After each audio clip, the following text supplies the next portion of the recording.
Hello and welcome back to Mind Games that people play within an organization. And in this video, episode 8, we're going to be talking about the silent treatment. Peter, welcome back. Thank you. And now give me that silent treatment. Okay. So let's define what we mean by silent treatment. Silent treatment is where you're literally punishing somebody by not talking to them, by not communicating with them and not interacting with them, leaving people to wonder, what did I do wrong? And the punishment in that is obviously, in your own mind, you can make up way more worse things than what they may be thinking of you. Correct. Is there a different level of that sort of silent treatment? So, for example, compare that between someone who's like a co-worker to...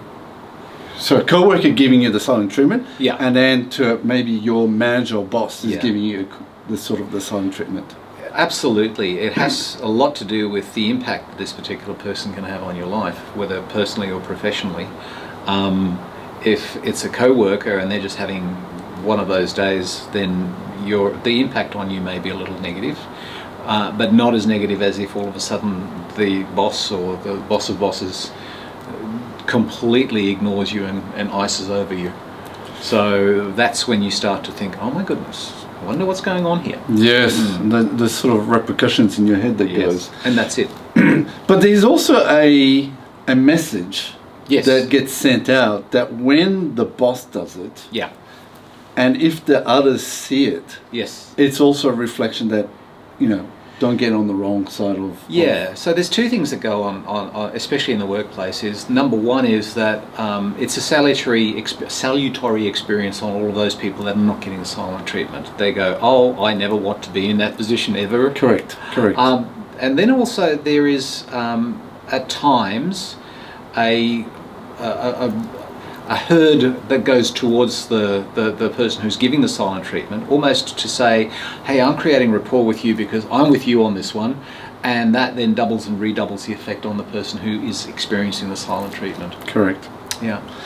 What are some examples in the workplace that you could see, oh, this is sort of the type of behavior that typifies silent treatment? So if you are in a conference situation and you make a comment or you ask a question and that's not even addressed, that becomes, especially if that happens a number of times, then you suddenly go, I think I'm getting the silent treatment here. If you're being addressed as a group and you're being singled out by not being talked to or not being engaged with or not having your opinion asked, when probably more than likely you have something positive to contribute, that can be very important. Also small things like social engagements. You're suddenly not invited to the drinks at 3 o'clock in the afternoon or something like that, or if everybody else is invited and you're sitting there alone on your little lonesome, then that becomes very, very obvious. Yes, it does. What is the repercussion? What's the actual impact on the actual individual? The individual, obviously, their mind races in over time, and their mental capacity is more about spinning out what could it possibly be that they've done wrong, or that they could be looked at as being outside of. It affects their work, it affects their concentration, it affects their output, it affects attention to detail, and if you want to put all that into one bucket, productivity more than anything else. That's very well said there.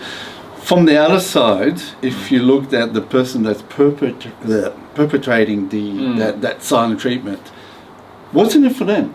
Yeah, a very good question. So there's a couple of things at play. It's a power game, first and foremost. So there is an ego involvement there, where somebody will not step down and out of their, I'm going to call it a royal position. They do not deign to get themselves involved in this. And there's also a plausible deniability, as opposed to having a go at somebody, which is an activity that you can pinpoint and say, hey, that was unfair.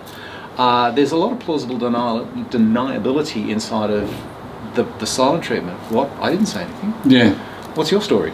Yeah. Because that was probably another question I was going to ask down the track, or we can ask it right now, which is, what's the difference between that, the silent treatment, or ostracism, Yes. and harassment? Harassment is more than likely going to be something active. It's going to be something visible, whether it's it's something that you cannot deny has been happening, and sometimes it's very hard to have witnesses to that. But Yes. With a passive voice, with a passive aggressive, the passive basically says, "I'm not doing anything, and I'm going to just sit there and let you figure out what you need to do and how you need to do it and why I'm upset." Whereas if in a harassment, it's almost, it could ramp up from a nitpicking to a full-on yelling Well, screaming. it's more of an aggressive confrontation. Correct. Whereas, Yeah. you've explained it pretty well, the passive aggressive. And so, we talked about ostracism. Yeah.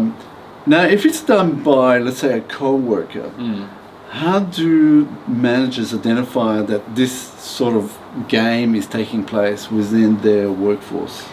It comes down to being connected with the people that are inside of your sphere of influence.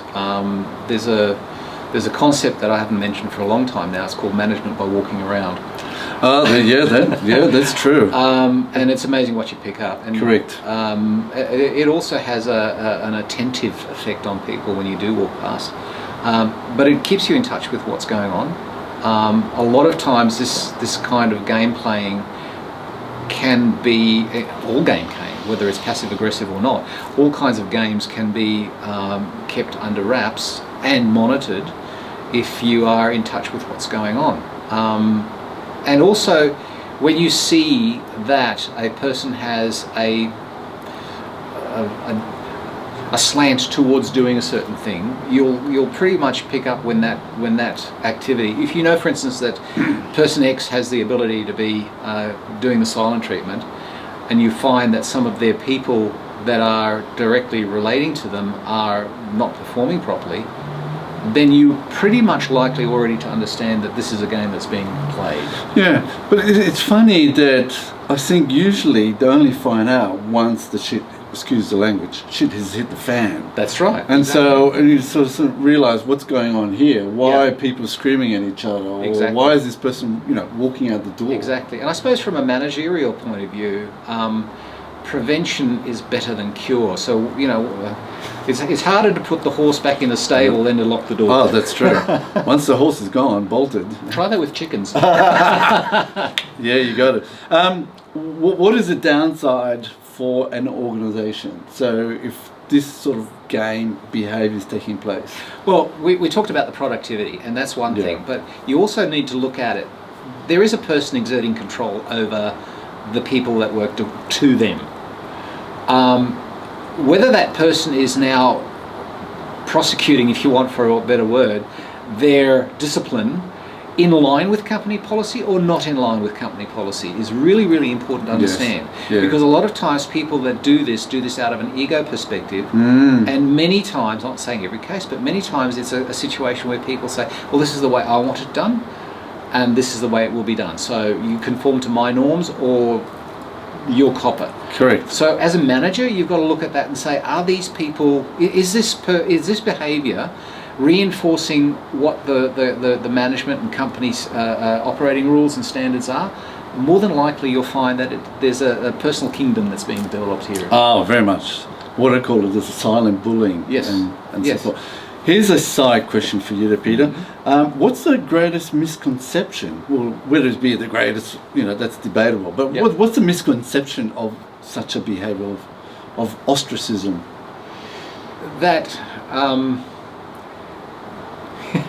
that there's a reason behind it. Most of the time, and look, this is just a practicality, that most of the time people who take sort of display this kind of ostracising behaviour are just feeling really terrible on that day. Yeah, but the other thing was, we talked about that it can be considered as no big deal. Oh, well, yeah. we didn't invite this person to lunch, or we excluded, Yeah. we didn't answer his question. Yeah. Well, what's the big deal? And that gets back again to the norming side of things as well too. Plausible deniability. Correct. Well, we didn't invite Harry to the do, so Yes. you know, well, what's the big deal there? Correct. So that's that plausible deniability going on again. Whereas if you say no, you're not coming, that's active. That's Correct. harassment. That's harassment. Okay, so let's finish it up with what's the key takeaway? I'm going to quote my favourite source for all of this about games, which is Eric Byrne, in his book Games People Play. If you name the game, it's sure to go away. So somebody needs to take a little bit of spine and say, hey, especially if it's happening to you, hey, this is what's going on. This is what I think you're trying to tell me. Let's just front this up, straight up and down. Oftentimes you'll go, oh no, I wasn't doing that at all. I didn't understand that. That's fine. But at least you've named it and you brought it up into the open, because that's what it needs. Cool. So with that, if you like this video, you will like also the next video, which is called The Guilty Game. Oh my gosh. Yeah. Are you guilty?